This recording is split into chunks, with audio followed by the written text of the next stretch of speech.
Hi, welcome to the Urban Domestic Diva Kitchen. And Canning Palooza, Preserving Palooza continues. We're having a very mild fall, thankfully, in Chicago, and which means our garden is still going strong, and I am just continually getting beautiful cherry tomatoes. So many that I just can't keep up with eating all of them.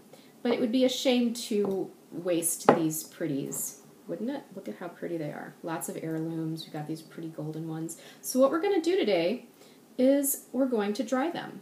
Just like sun-dried tomatoes, these are really delicious. They pack a lot of sweetness and flavor, so we're going to dry them in the oven slowly with a little bit of herb, and we may pack some of them in oil, and we may keep the rest of them air-dried and stored in an airtight container. So come join me in the kitchen and we'll conserve some beautiful, beautiful heirloom cherry tomatoes. Alright, so step one, we have our wonderful heirloom cherry tomatoes. You can see all the beautiful colors, aren't they pretty? You're going to line a beater baking sheet. By what I mean with a beater is that you don't want a really nice baking sheet that you use for cookies. You want kind of a rough and tumble one, your workhorse baking sheet. And line it with parchment. You're going to start cutting your cherry tomatoes, and you're going to place them cut side up. Like so. Let's see. I also have my oven going at around 200 degrees. And we're going to basically dry these out low and slow. Okay. A little sip of coffee while I'm doing this because I'm up early to do these. Here's why. It takes about 12 hours to dry these out, so plan accordingly. Honestly, once you do your prep work, the oven does everything else. So here you are.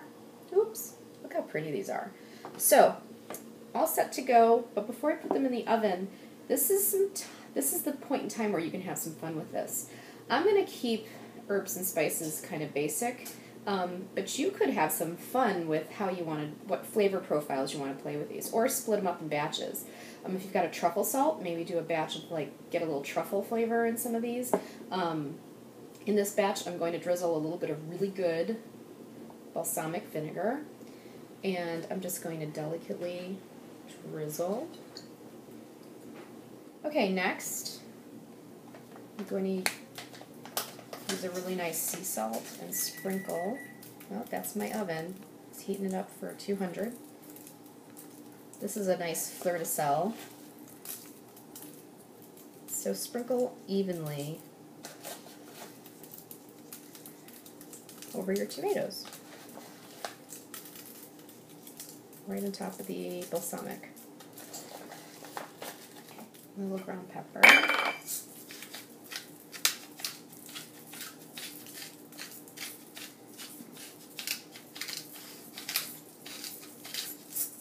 Some marjoram, which is a milder version of oregano. You can do this fresh. I'm going to do it dried so I can control kind of where it goes a little bit easier.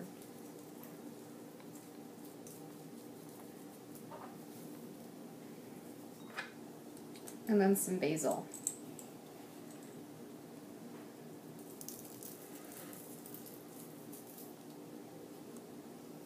So in my oven, 200 degrees, there they are.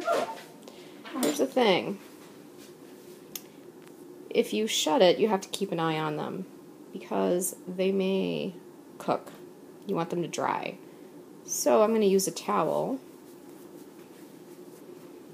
to kind of hold open the oven a little bit. Like so. And that'll cause the tomatoes to dry for 12 hours versus cook. Alright, we'll check on them in a little bit. So you can see after, it took actually about 10 hours, not the full 12, of drying out.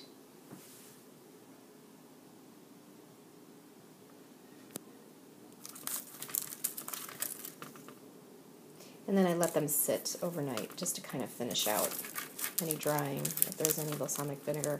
So they're ready to go. And at this point, you can do two things.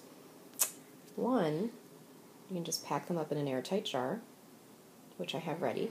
You can also pack them in an airtight jar and fill them with olive oil and maybe a bay leaf and some extra garlic slices, and then store it for about 3 months, as long as everything's covered in olive oil. So half of my dried cherry tomatoes I filled just to keep air dry, and I'm going to keep these in the pantry. This is a sterilized jar. The other half of the cherries I'm going to pack in olive oil. This is a sterilized jar. I'm going to put a handful of my oven-dried cherry tomatoes along the bottom. And I've got some garlic slivers. I'm going to kind of layer things like a lasagna. Put a bay leaf in there, a handful of black peppercorns, more cherry tomatoes,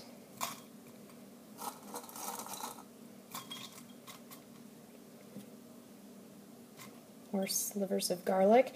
This was basically one big clove that I very finely sliced into slivers. So on top of those slivers of garlic, I'm going to layer 2 more bay leaves, sprinkle with just 5 or 6 more peppercorns, layer the rest of the cherry tomatoes on top, and I'm going to top it with one last little bit of garlic.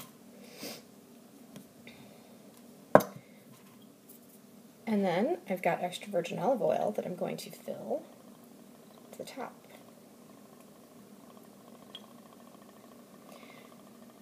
Now, as long as you keep things that are preserved in olive oil away from sunlight, there's natural preservatives in olive oil. You've got to keep everything covered.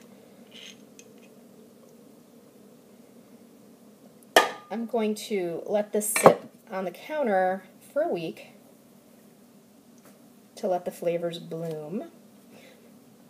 Make sure that everything is under that olive oil. If you need to top it off a little bit more, go ahead, which I'm just going to top it off just a touch. Everything's got to be covered. I'm going to seal it up.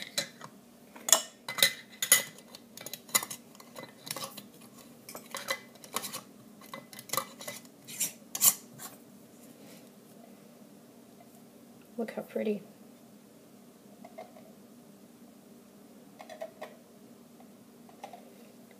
So like I said, I'm going to let this sit on the counter for a week, and then I'm going to pop it in the fridge, and it should last 3 months in the fridge, no longer than that. So yes, your olive oil is going to harden up a little bit, and that's okay. If when you want to use this stuff, just let it sit on the counter for a few minutes, and the olive oil will kind of loosen up, and you can use your oven-dried cherry tomatoes from your garden, and it'll be infused with some nice bay leaves and garlic. So that's that. That was oven drying cherry tomatoes. Thanks for stopping by, and join us in our next kitchen adventure. Bye-bye.